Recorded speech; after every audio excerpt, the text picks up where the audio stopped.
இது 100 நாள் பல்கிங் சீரீஸில் நாள் 3. அப்புறம் புதுசாக யாருன்னா பார்க்குறீங்கன்னா ஃபாலோ பண்ணி வச்சுக்கோங்க. லீவுன்ட்டு லேட்டாக எழுந்திக்கலான்னு பார்த்தா நம்மளை சீக்கிரமாகவே எழுப்பி விட்டாங்க. என்ன காரணம்னு பார்த்தா அக்காவை தன் போய் பஸ் ஸ்டாண்டில் விட்டு வர சொன்னாங்க. அப்புறம் பல் தேய்ச்சிட்டு காலை உணவுக்கு அருமையான பழுதை உக்காஞ்சி சாப்பிட்டேன். ஒரு அரை மணி நேரம் கழித்து ஜிம்முக்கு போனேன். ஜிம்மில் வந்து நமக்கு இன்றைக்கி லெக் டே தான். போட்ட ஒர்க் அவுட்ஸ்லாம் கேப்ஷனில் தரேன், செக் பண்ணிக்கோங்க. அப்புறம் மோஸ்ட் ஆஃப் த பீப்புள்ஸ் வந்து லெக் ப்ரெஸ்ஸை வந்து பார்ஷியல் ரெப்லே போடுறாங்க. நீங்கள் ஃபுல் ரேஞ்ச் ஆஃப் மோஷனில் போட பாருங்கள்.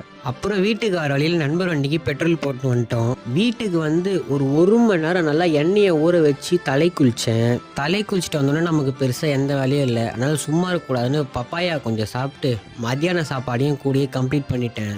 தூங்கலான்னு பார்த்தா அம்மா வேறு கோயிலுக்கு போயிருந்தாங்க. நம்ம தான் சாமான் தேய்க்கணும். சாமான் தேய்க்கலாம் வந்து பேயாட்டம் ஆடுவாங்க. அதுக்கு நம்ம மூடின்னு சாமாவே தேய்ச்சிட்டு போயிடலாம். சாமான் தேய்ச்சி முடிச்சதும் தரெல்லாம் தண்ணியாக இருந்தது. அப்புறம் அது கொஞ்ச நேரம் மாப்பு போட்டேன். அப்புறம் நம்ம மூஞ்சி பார்த்தா நம்ம மூஞ்சும் தண்ணியாக இருந்தது. ஒரு 6:30 மணி போல் நல்லா ஓட்ஸை சாப்பிட்டுட்டு அப்புறம் ஒரு அண்டா பாலை ஒரே ஆளாக குச்சிட்டு அப்புறம் அம்மா வாங்கின அந்த முறுக்கி நல்லா கம்பா விட்டுட்டு தெம்பாக கொஞ்ச நேரம் உக்காந்துருந்தேன். வீட்டில் கொஞ்ச நேரம் கழித்து ரசத்துக்கு மிளகிச்சு தர சொன்னாங்க.